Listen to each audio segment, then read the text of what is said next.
Bonjour, mesdames et messieurs. Bienvenue à cette séance ordinaire ce 13 mai. Bonjour à tous, les gens dans la salle, les conseillers, conseillères, les médias qui sont avec nous.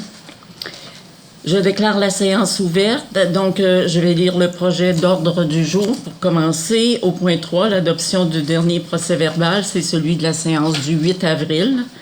Au point 4, dans mes messages, je vais parler de la semaine de la sécurité civile et de la relance du programme Réno-Région. Au point 5, en développement économique, à 5.1, la revue Côte-Nord économique. À 5.2, les activités à l'aéroport. Et à 5.3, résolution d'appui pour la relance et le maintien de la traverse Rimouski-Forestville. Au point 6, en développement culturel et communautaire, il y aura à 6.1, je ferai le message en l'absence de Mme Jenny Tremblay. Et à 6.2, l'aide financière pour l'agent de développement municipal. Au point 7, en urbanisme et mise en valeur du milieu. À 7.1, le message du conseiller M. Mario Desbiens.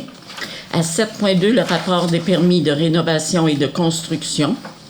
À 7.3, dérogation mineure pour le 73 rue Véro. À 7.4, dérogation mineure pour un terrain de la rue Véro. Au point 8, en sécurité publique. À 8.1, le message du conseiller M. Richard Foster. Au point 9, dans les travaux publics. À 9.1, le message du conseiller M. Foster. Et à 9.2, le programme d'aide à la voirie locale pour projet particulier d'amélioration. Au point 10, en tourisme, je ferai le message en l'absence de Mme Gina Lheureux. Au point 11, en hygiène du milieu, le message de Mme Nadine Gagné. Au point 12, en loisirs et sport à 12.1, le message du conseiller M. Carole Girard, suivi à 12.2 d'un octroi de contrat pour le nettoyage de la ventilation au complexe Guy-Ouellette. Et à 12.3, l'achat et l'installation d'une caméra de surveillance au parc Centre-Ville.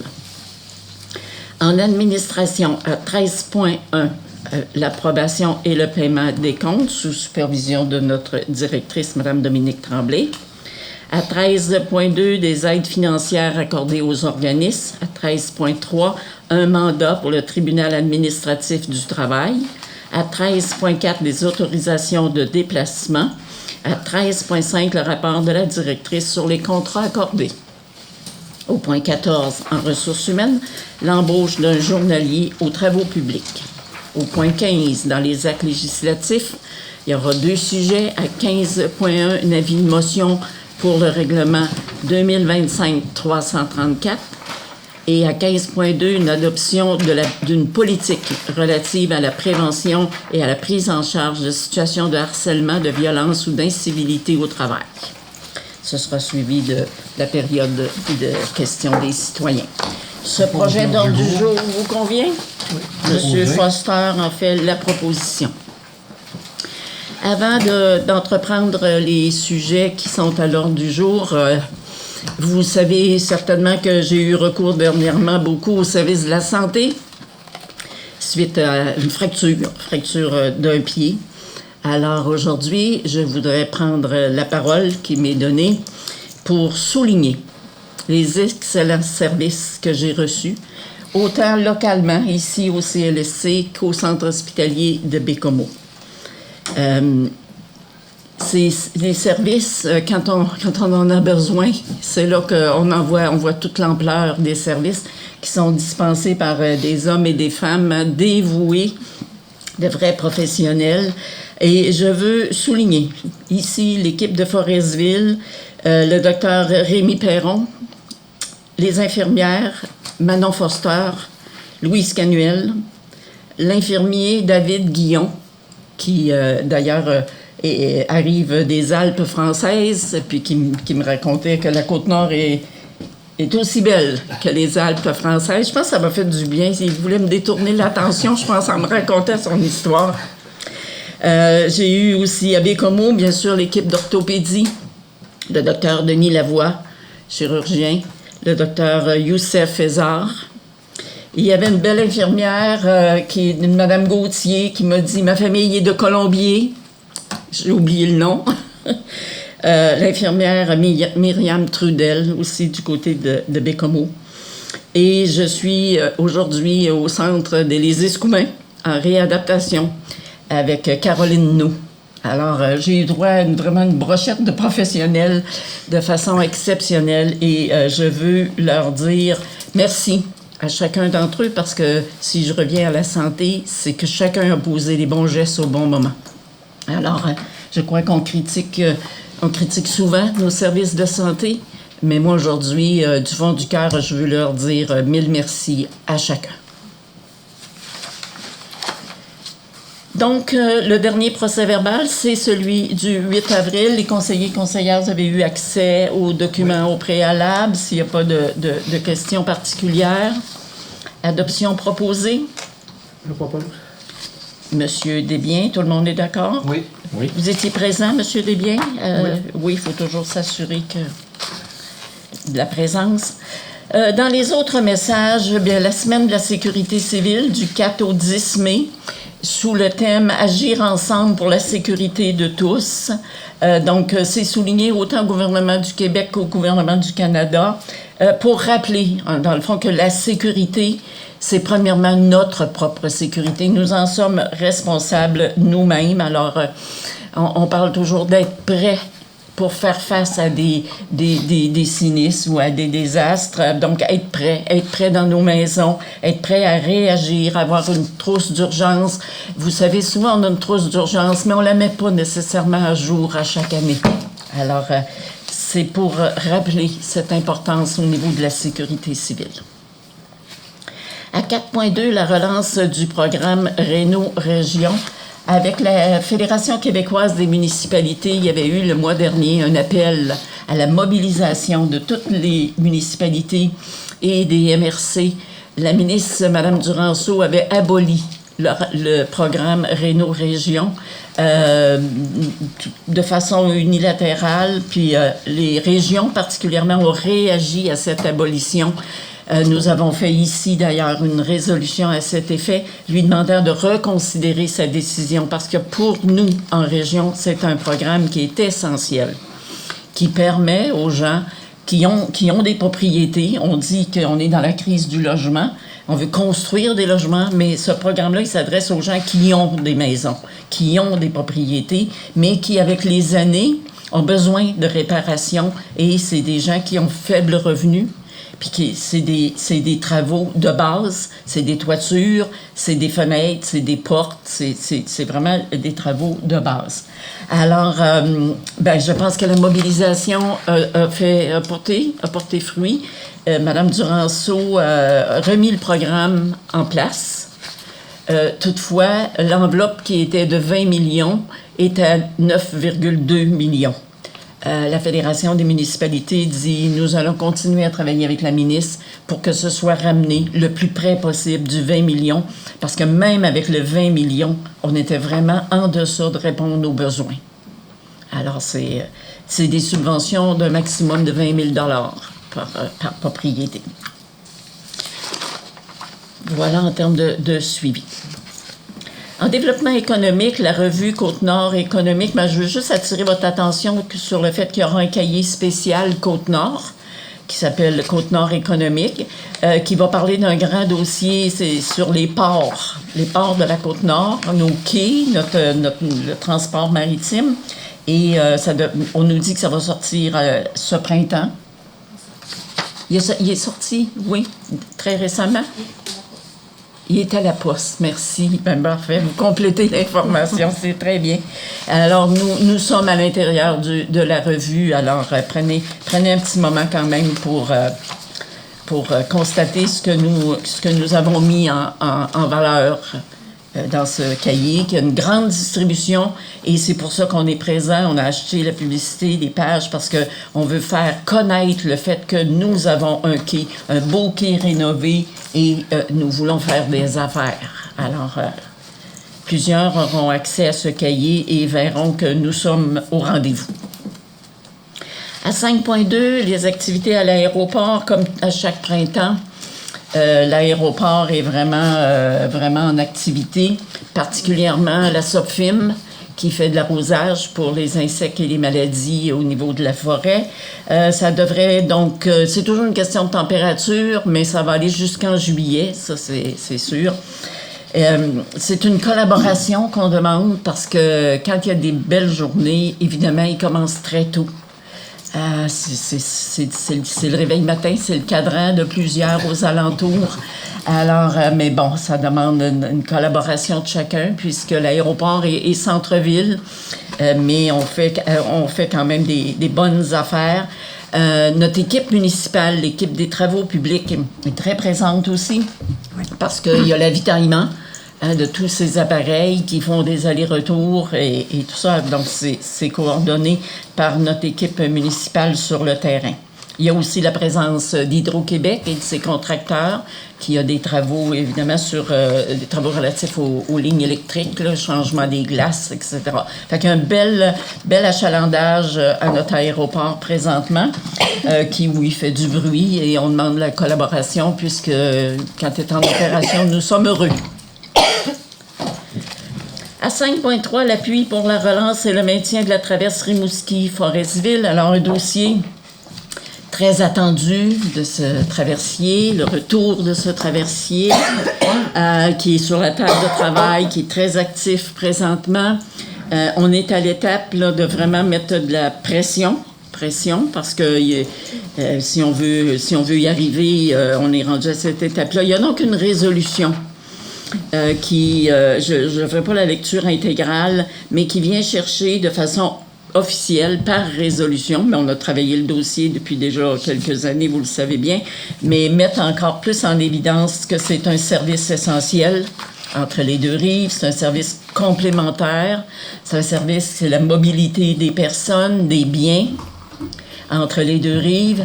C'est tout notre tourisme, c'est le développement économique. Ça donne accès autant à la Côte-Nord, Charlevoix, Saguenay. Quand ça arrive de l'autre côté, c'est le Bas-Saint-Laurent, Gaspésie, la Madeleine, les Maritimes. Alors, il y a des circuits touristiques qui pourraient facilement être encore plus développés avec ce lien maritime qu'on juge vital et pour lequel on veut absolument le retour de cette traverse saisonnière. Alors, conseillère, vous avez eu accès. Oui. Je vais lire tout simplement la fin de la résolution. Les premiers considérants, c'est toute l'attractivité et l'importance de ce traversier. En conséquence, il est résolu que la ville de Forestville exprime son appui ferme et sans équivoque à la relance, au maintien et à la modernisation de la traverse Rimouski-Forestville. Que la Ville insiste sur le fait que ce lien interrive constitue un moteur concret de développement régional, durable, et qu'il doit être reconnu comme tel dans toute planification territoriale stratégique. La Ville demande à la MRC de la Haute-Côte-Nord, aux instances gouvernementales, aux partenaires régionaux de poser des gestes concrets pour assurer la reprise et la pérennité de ce service.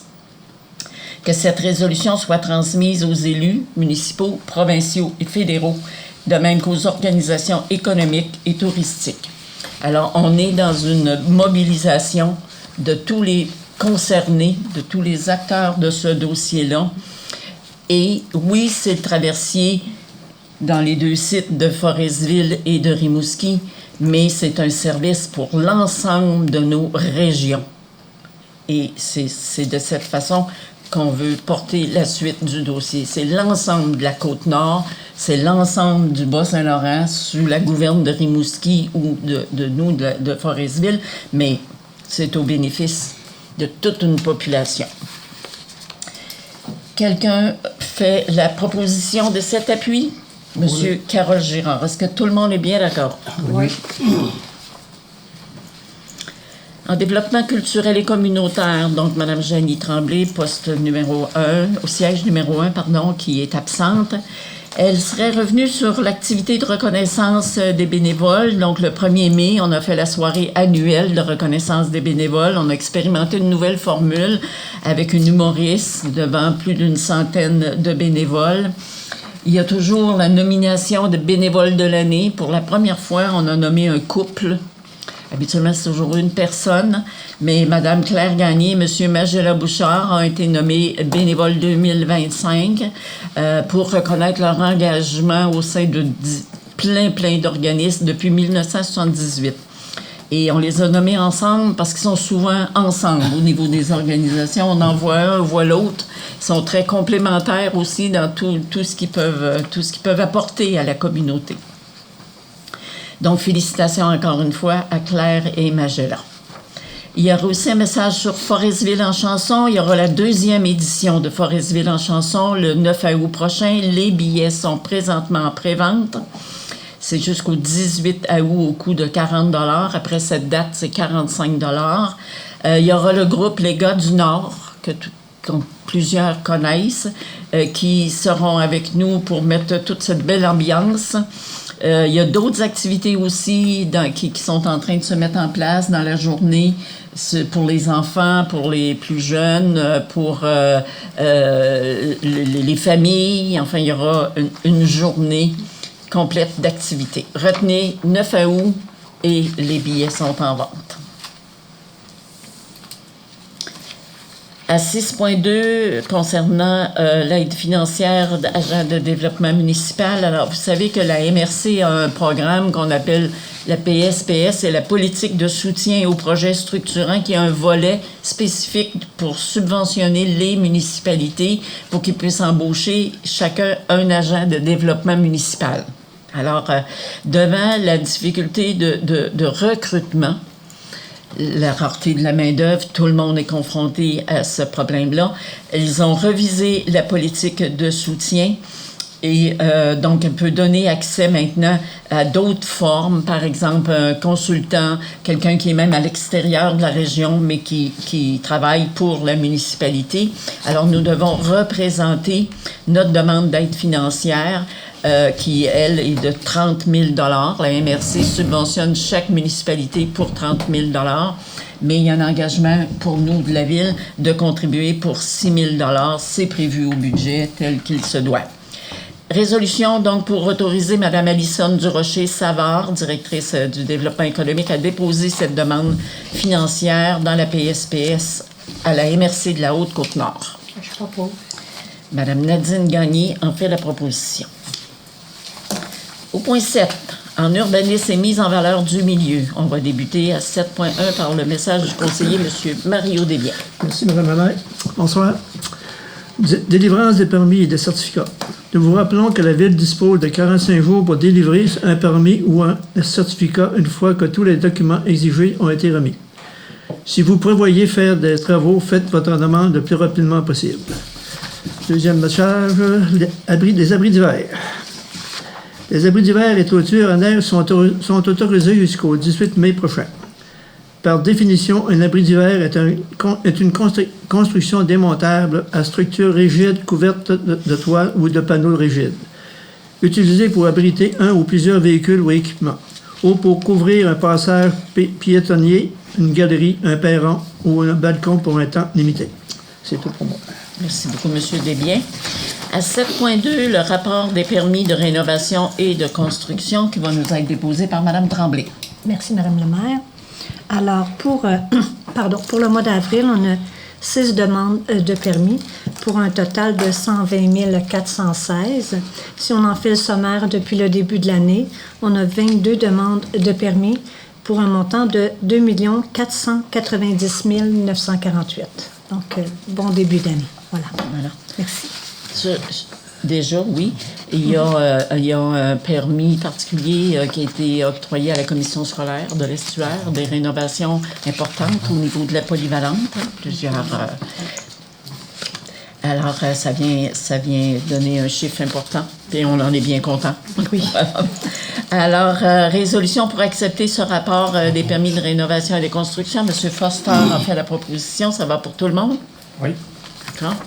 À 7.3, donc, on a une demande de dérogation mineure qui porte le numéro 2025-03 concernant la propriété du 73 rue Véro. Alors, il y a eu donc une demande de dérogation qui a été déposée par Mme Joëlle Tremblay sur le 73 rue Véro, le lot portant le numéro 5 550 189, qui essentiellement est de lui permettre de louer des chambres dans le sous-sol. Alors, il y a eu publication sur le site de la Ville. Ça a été partagé tel qu'il se doit là, sur notre page Facebook. Il n'y a personne qui a fait objection. Je dois demander s'il y a d'autres objections ce soir à cette demande de dérogation. Ça fait partie de la demande que je dois adresser publiquement.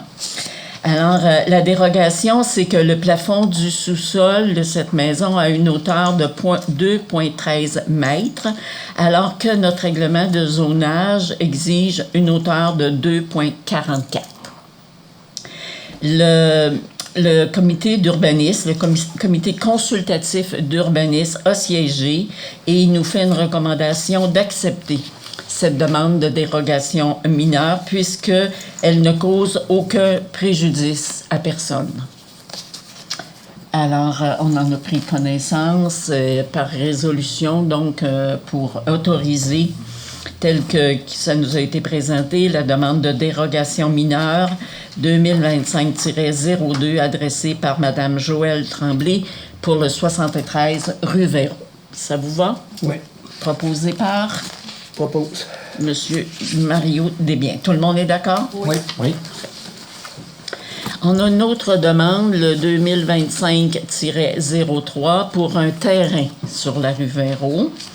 Encore une fois, ça a été publié sur le site de la Ville tel qu'il se doit. Il n'y avait personne pour exprimer de commentaires. Cette demande de dérogation mineure a été déposée par M. Alain Landry pour un terrain qu'il veut acquérir de M. Arthur Tremblay sur le lot 6 376 761.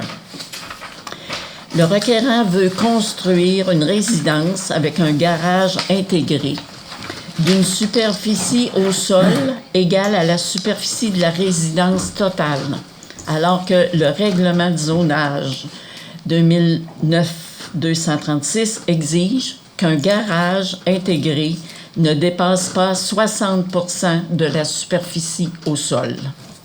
Le garage ne peut pas avoir 100% de la superficie au sol. Ça peut être 60, donc avec une partie de la maison pour, évidemment, le 40% qui manque. Le comité consultatif d'urbanisme a étudié la situation et recommande au Conseil de refuser cette demande de dérogation mineure en raison du préjudice qui pourrait être causé par la suite dans de telles demandes. C'est non conforme au zonage avec préjudice. Donc, c'est la recommandation qui nous est faite. Ce qui ne veut pas dire que la personne ne pourra pas se construire, mais elle devra peut-être prendre des décisions de modifier ses plans et de nous représenter une demande de permis qui nous fera plaisir d'accepter si le tout est conforme. Ça doit être résolu. Monsieur Carole Girard a fait la proposition. Tout le monde est d'accord? Oui. En sécurité publique, maintenant, le message du conseiller, M. Foster. Merci, Madame la maire. Bonsoir tout le monde. Vu qu'on est au printemps, je vais vous parler des feux de forêt. Chaque année, 80% des incendies de forêt sont causés par l'activité humaine. Découvrez les principales causes de feu et comment de simples petits gestes peuvent avoir un grand impact. Vous pouvez faire la différence. En adoptant des comportements sécuritaires, on peut éviter plus de 370 incendies de forêt par année. Saviez-vous que les principales causes de feux de forêt sont les brûlages de rebuts? Ça donne en moyenne, il y en a en moyenne 75 par année, puis en 2025, à l'heure actuelle, il y en a déjà 30.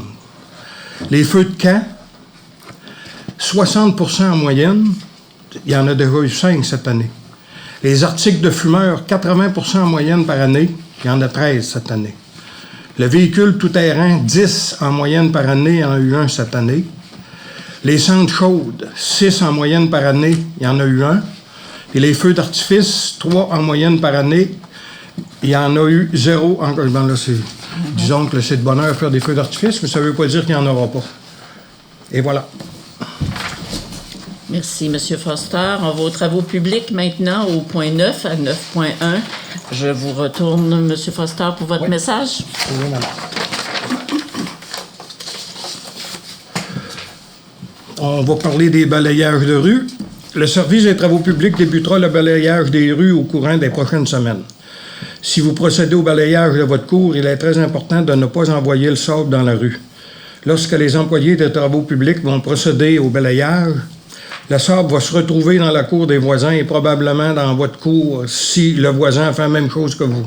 C'est un peu comme l'hiver, la neige, là, que si je l'envoie là, ben la charrue passe, elle l'amène sur le voisin. Ça fait que... véhicule tout-terrain sur la première avenue, mon Dieu Seigneur. Je pense qu'on va acheter des polices et on va aller les stationner. Là. Avec la construction des 2 nouvelles bâtisses sur la première avenue, plusieurs ont l'habitude de passer en bordure de la rue. Nous vous demandons de respecter les locataires et d'éviter de passer devant ces résidences. C'est la même chose pour toutes les rues de la ville. Le respect est primordial. Donc j'espère qu'ils vont se faire un autre trail parce que on a déjà des roulières qui ont à peu près 2 pieds de creux. Ouais, Merci, M. Foster. Ouais. À 9.2, le programme d'aide à la voirie locale pour les projets particuliers. Alors, on a déjà le projet, ça fait plusieurs années, d'améliorer la route de Paul B. Elle n'est pas finie, on en a encore très, très besoin, beaucoup besoin. On y va chaque année. Alors, ici, c'est une résolution qui permet d'autoriser Mme Alison Durocher-Savard d'aller chercher dans ce programme d'aide à la voirie locale un 30 000 $ qu'on pourrait, de façon supplémentaire, aux travaux que nous avons déjà prévus au budget d'opération. Mais en termes de projet de voirie locale, on pourrait rehausser donc de 30 000 $. Résolution. M. Foster fait la proposition qu'on dépose notre demande. Au point 10, au tourisme, à 10.1, en l'absence de Mme Gina Lheureux, elle vous aurait parlé du camping de Baie-Verte qui ouvre ce samedi, le 17 mai, puis il annonce une belle fin de semaine, belle semaine. Alors, c'est le temps de réserver, pour ceux qui ne l'ont pas fait, bien sûr, réserver un emplacement. Il y a aussi des prêts à camper. Vous allez sur Internet, sur campin.ca. Il y a des emplacements. Quand on sélectionne camping, on a accès les emplacements pour les roulottes et les tentes. Puis si c'est pour le prêt à camper, ben c'est la section hébergement. Alors, on souhaite la bienvenue. On a un beau camping, bien entretenu, propre, au bord de la mer. C'est rare comme camping. Alors, bienvenue à tous. Et les réservations, évidemment, sont disponibles. En hygiène du milieu maintenant, au point 11.1, le message de la conseillère Mme Nadine Gagné. Merci, Mme la mairesse. Bonsoir à tous. Collecte des encombrants. La collecte des encombrants aura lieu à Forestville le 27 mai prochain. Vous devez mettre les encombrants en bordure la veille seulement et face de chez vous, pas chez le voisin d'en face. Face chez vous sur votre terrain. Il est strictement interdit d'aller les mettre ailleurs. Ils doivent être triés, la longueur ne doit pas dépasser 6 pieds et les chargements dans une remorque ne seront pas collectés. Je sais que c'est pour éviter du travail, par contre, ça ne sera pas collecté. Ne les mettez pas dans une remorque, s'il vous plaît. Pour les matières acceptées, veuillez consulter le site Internet de la MRC de la Haute-Côte-Nord au mrchcn.qc.ca. Et si vous n'avez pas Facebook, vous avez sûrement le téléphone. Vous pouvez téléphoner au 1-866-228-0223, poste 238. Vérifiez votre page Facebook, tout sera publié. Pour la collecte des résidus verts, c'est fixé le 20 et le 21 mai. Les feuilles, les herbes et les résidus de jardin doivent être placés dans des sacs transparents biodégradables. Il y en vendent dans tous les quincailleries. Les branches doivent être coupées en longueur d'un maximum de 2 pieds et attachés en paquets afin d'éviter l'éparpillement. Pourquoi ne pas pratiquer l'herbicyclage et laisser les résidus de tonte au sol afin d'enrichir votre terrain tout en réduisant les besoins d'arrosage? Quelque chose de normal, là, pas d'accumuler au cours des années. En mai, faites comme des milliers d'autres citoyens et participez au défi pissenlit. Retardez la tonte de votre pelouse afin de permettre aux abeilles de venir butiner vos pissenlits. Par la suite, vous pourrez les couper. Merci. Voilà. Merci, Mme Gagné. Merci. On continue au loisirs et sport à 12.1, le message du conseiller, M. Carole Girard. Merci, Mme Anctil. En ce qui concerne le camp de jour, les inscriptions pour le camp de jour sont débutées depuis hier. Les places sont limitées, donc faites rapidement pour réserver votre place s'il en reste encore. Les cours de natation. Pour les cours de natation, les inscriptions seront en ligne dans la semaine du 26 mai prochain. Et puis, ce soir, nous allons parler de civisme dans les parcs. La Ville a investi beaucoup d'argent et de temps dans les dernières années à la demande des citoyens pour rendre le parc centre-ville et autres équipements municipaux fonctionnels et attrayants. Malheureusement, nous constatons que certaines personnes s'amusent à briser nos équipements et nos infrastructures. À titre d'exemple, un jeune s'est amusé à faire des ronds noirs sur la surface des jeux d'eau avec une trottinette électrique, probablement. Donc, si vous avez connaissance de tout geste comme ça, n'hésitez pas à communiquer avec la Sûreté du Québec, s'il vous plaît. Merci, c'est tout pour moi. Et je dirais communiquer avec la Sûreté du Québec sur le fait. Parce que des fois, les gens ils nous appellent dans la semaine. On peut plus traiter le sujet. À 12.2, nettoyage des conduits de ventilation au complexe Guy Ouellet. C'est donc une résolution pour donner ce contrat. On est vraiment rendu là. Il y a lieu de procéder au nettoyage au complet. C'est les diffuseurs plafonniers, l'unité qui est sur le toit. Il faut remplacer les filtres, tout ça du secteur administratif du complexe. Il y a une demande de prix qui a été effectuée. Évidemment, ça prend une firme spécialisée pour travailler et donner la certification. Alors, l'entrepreneur LS Fraîcheur Incorporé qui nous a fait une soumission pour 7 800 $ plus taxes. Le règlement de gestion contractuelle nous permet d'aller de gré à gré puisque le montant est inférieur au seuil prévu dans la loi. Nous avons la recommandation favorable de Mme Gina Foster comme directrice du service des loisirs. Ça a été prévu, cet argent, au budget d'opération. C'était des travaux prévus. Donc, résolution pour accepter l'offre reçue d'octroyer le contrat à LS Fraîcheur Incorporé au montant de 7 800 plus taxes applicables pour procéder à l'ensemble du nettoyage des diffuseurs plafonniers de l'unité sur le toit, le remplacement des filtres du secteur administratif du complexe Guy Ouellet. Quelqu'un a fait la proposition, M. Foster. Tout le monde est d'accord? Oui. À 12.2, caméra au parc centre-ville. Ça fait un beau suivi à ce que M. Girard vient de citer au niveau du parc et des bris et du vandalisme. Nous avions prévu dans notre budget d'opération, d'ailleurs, l'installation d'une caméra de surveillance au parc centre-ville pour dissuader le vandalisme qui, d'année en année, nous coûte beaucoup d'argent. Alors, on a fait une demande de prix. Là aussi, c'est une firme spécialisée. Nous avons eu une offre de service alarme microtechnique au montant de 6 529,30 $, plus taxes, bien sûr. Notre règlement de gestion contractuelle nous permet d'aller de gré à gré, c'est conforme à l'appel d'offres. Nous avons aussi une recommandation favorable de notre directrice du service des loisirs, Mme Gina Foster. C'est prévu au budget d'opération. C'est une caméra qui va permettre, dans sa définition, de vraiment être capable de reconnaître les visages. C'est important de le mentionner. Il devrait avoir une mitraillette avec. Non. Mitraillette à plomb. Non. Parce qu'il y a des caméras où la définition n'est pas toujours très, très claire. Alors, ce qu'on a besoin, c'est vraiment de bien reconnaître. Si jamais, on espère pas en avoir besoin d'ailleurs. Mais ça va être certainement dissuasif d'avoir déjà une caméra qui va balayer le parc.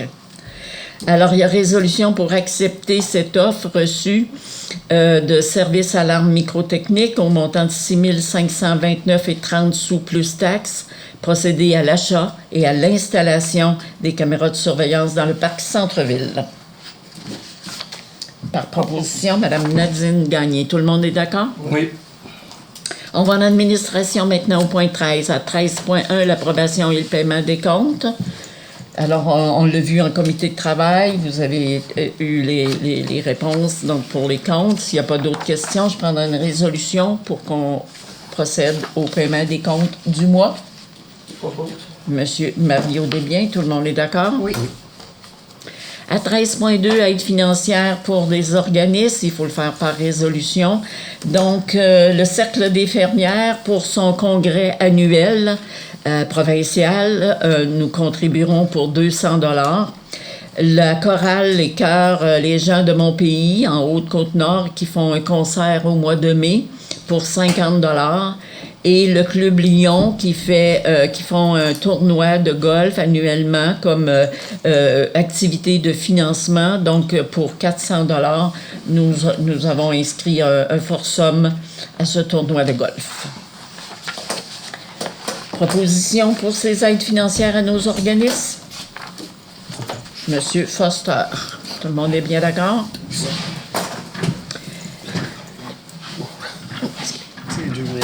À 13.3, le tribunal administratif du travail pour un mandat.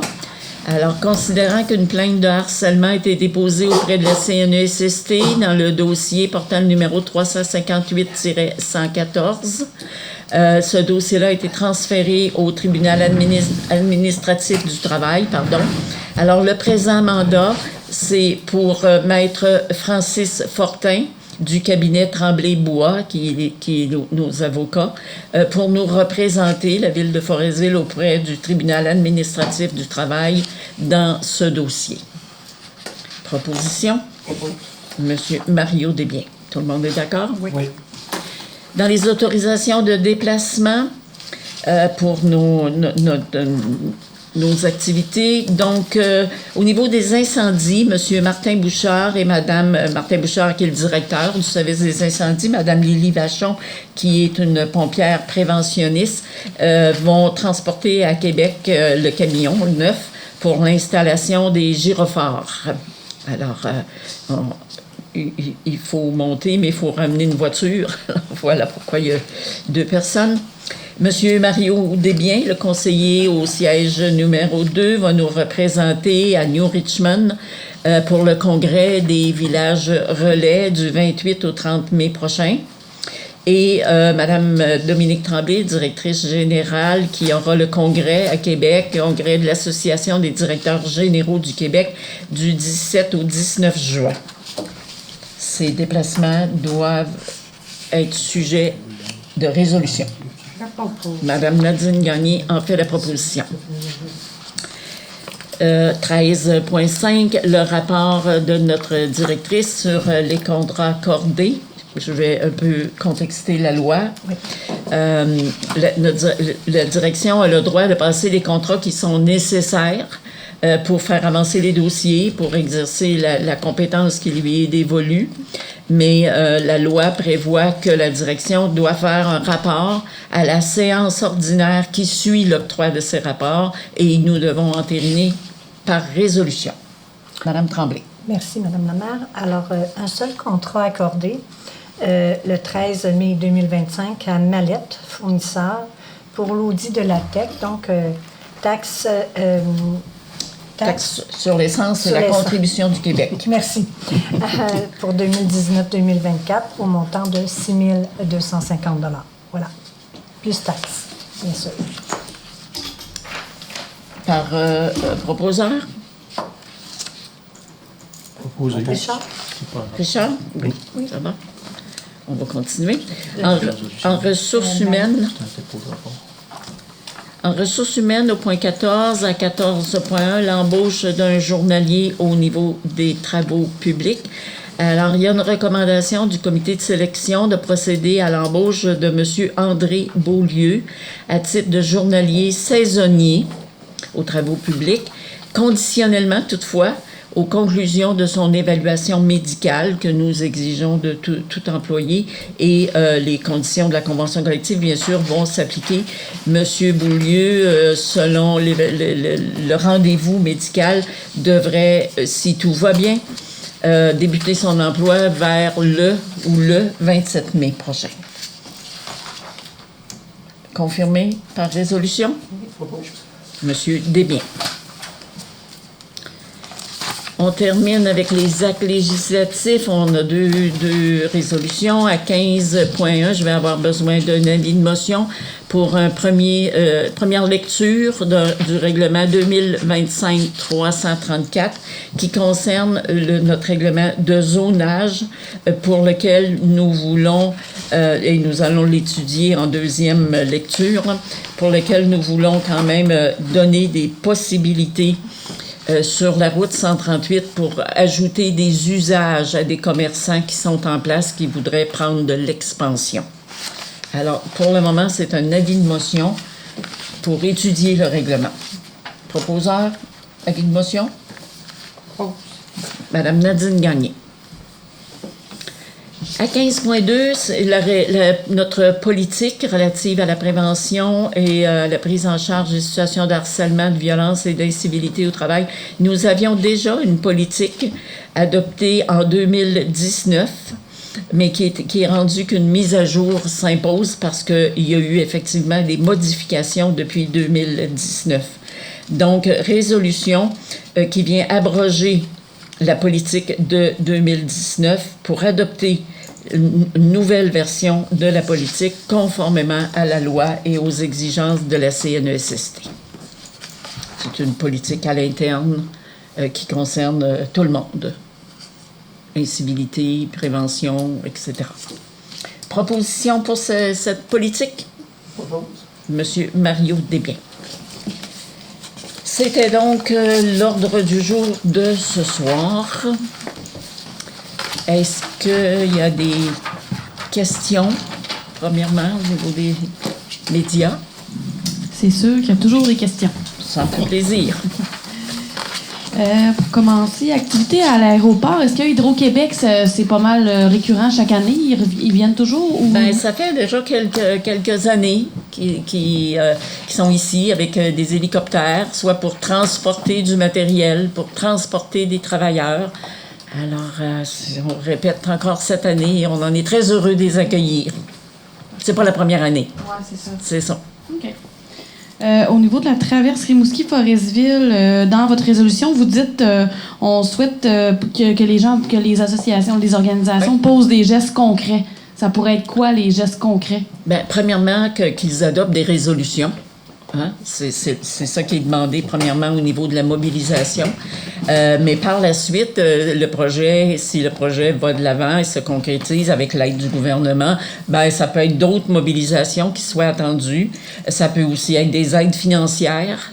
Alors, c'est là qu'on va. Dans ce sens-là.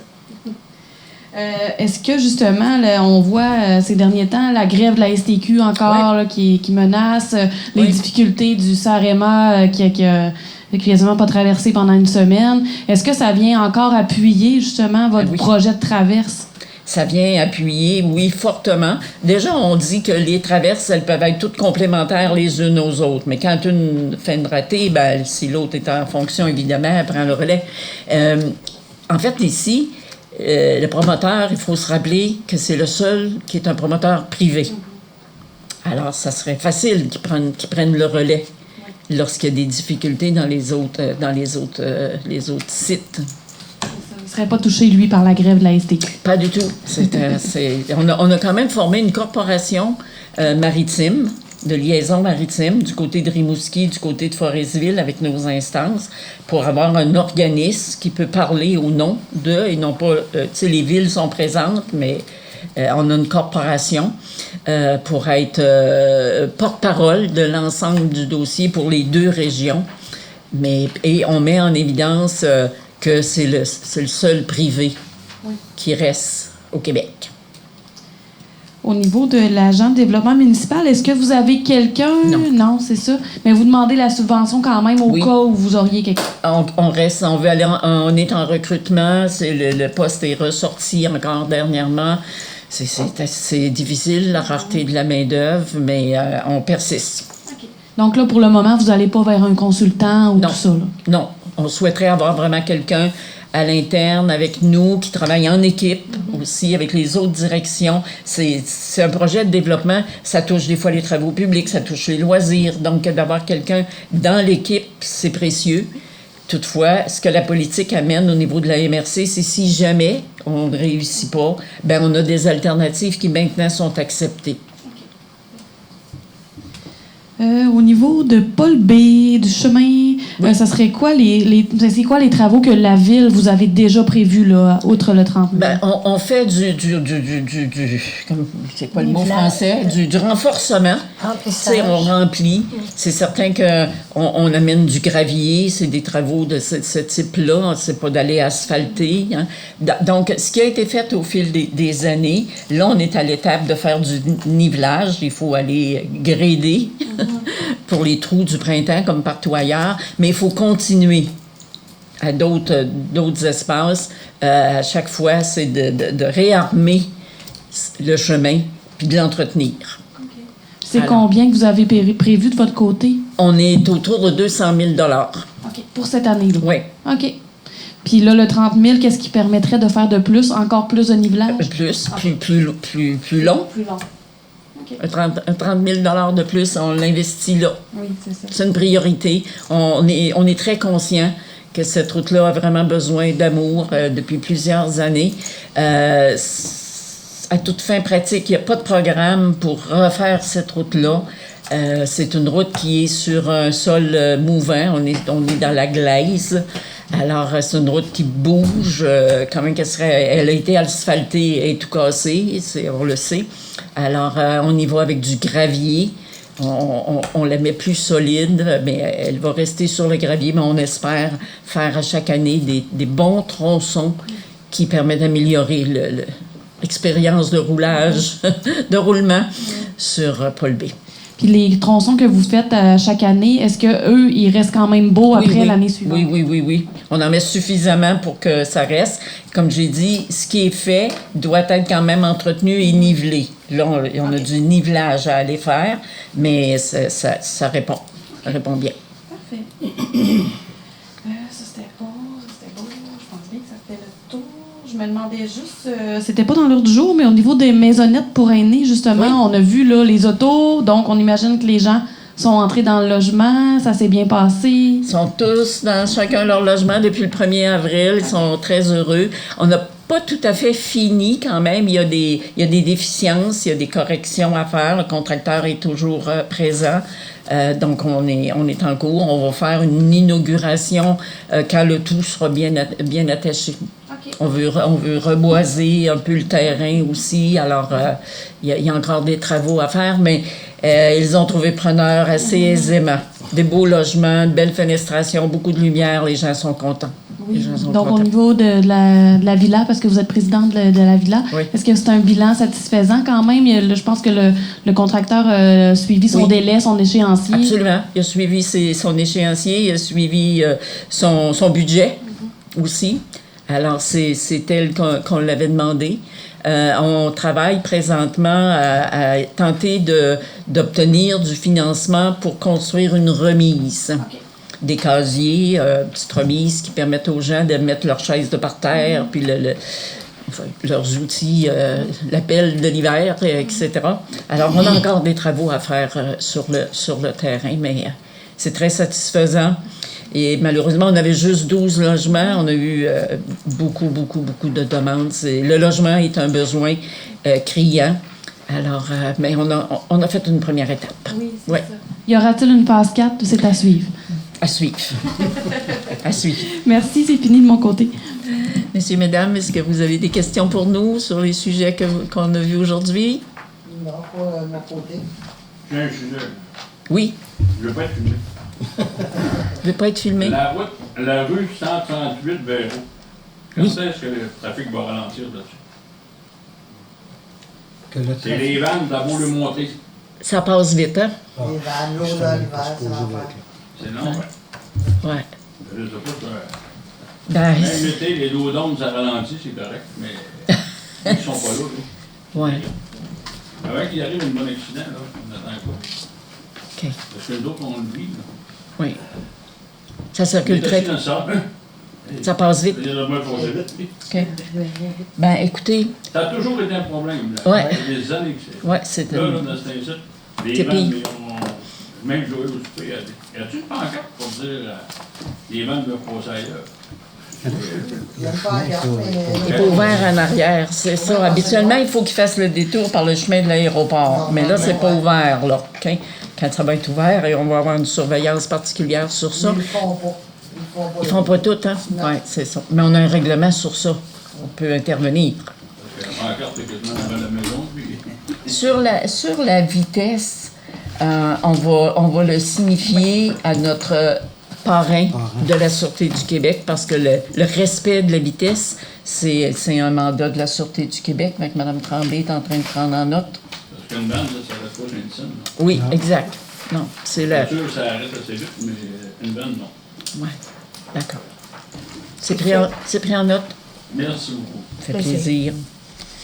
Ceci met fin donc par une résolution pour clore. Mme Nadine Gagné, unanimement résolue. Appuyé. Appuyé. Merci beaucoup, mesdames et messieurs. C'est un plaisir d'être avec vous encore ce mois-ci. Appuyé.